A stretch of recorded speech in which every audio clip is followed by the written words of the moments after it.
Hello again, 110. In this video, I'm going to go over the chapter questions for Chapter 13, Public Policy. And we've already talked about number 1 earlier in the semester, and now it's introduced again. And hopefully you understand that law and order is necessary before anything else can take place. Without that, property rights and contracts are not going to be respected or going to be enforced. And no business can operate or individuals cannot seek lucrative employment opportunities without this condition of society existing. Another government function in the post-New Deal era is the responsibility for MS, market standards, and stability. Prior to the New Deal, Secretary of Commerce Herbert Hoover, who was an engineer by trade, he was in the first graduating class of Stanford University in 1893, he promoted the idea of chambers of commerce and the idea of standardization in certain commercial products. And this helped to stabilize a lot of markets. And this is good for consumers because then they know exactly what it is they're purchasing. All governments provide public goods that the private sector historically has disdained, such as clean air, water, and certain living conditions. Goods that are usable by all qualify as a public good.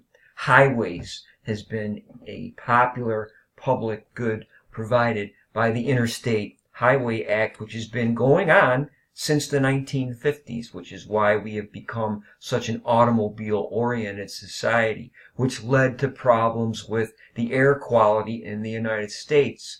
And when externalities like this are created, things that are social costs that the private sector doesn't really want to deal with, eventually this called for regulation. And in this regard, liberals did a marvelous job of establishing the Environmental Protection Agency, which dealt with this air quality problem by forcing automobile manufacturers to use unleaded gasoline burning engines. And this was introduced in 1973, and they were given a certain number of years to be in 100% compliance with this law. And this has gone a long way towards improving the air quality in the United States. Governments theoretically provide a labor force through compulsory education. In the United States, you got to go to school until you're 16. Fundamental abilities are a necessary attribute of any employee. You got to know how to read, you got to know how to write to a certain level, and you need to be able to do some basic mathematics or arithmetic, actually. And the post-secondary education system has done a really good job in the United States without government regulation. However, elementary and secondary levels have had problems in today's test taking, and standardized test results have not really been up to par as compared to other countries like Japan, Germany, and China. And that's because in the United States, public schools have to take everyone, irregardless of academic abilities, up through age 16. And that's going to be reflected in lower test scores because in other countries, people with academic abilities are tracked into academic institutions. Sure, they're going to get higher test scores because only that particular group is taking them. Whereas in the United States, you get all levels, irregardless of academic ability, taking those tests, and that's going to drive it down. Promoting competition is an ongoing discussion since the beginning of the 20th century. All Americans tend to support the political values of liberty, equality, and democracy. And how you present those three values to them, how you word the question, is going to change their answers. Irregardless of ideology, most Americans believe they have an opportunity to seek prosperity. It's not a guarantee, but you have a chance. Liberals tend to favor, for that reason, more regulation of the economy by government as the best means of achieving competition, whereas conservatives favor less regulation in favor of more market forces as the best means of achieving a competitive marketplace. The second question, market stability is an economic goal which is attained through all of these things in number 1. Prosperity is another goal of economic policy, the lack of which will result in new administrations being elected to the executive. In the 1990s, Bill Clinton never received the majority of the popular vote. He always had a plurality, and he won the Electoral College twice. And his famous saying was, "It's the economy, stupid." And he was quite successful in promoting that idea, and he would tack to the middle from his favored liberal positions in order to get things done with the Republican-controlled Congress. Confidence usually means faith in the future. And this is reflected in stock market performance, a rising population, which the United States does not have. Our population is pretty much stable. It's replacement.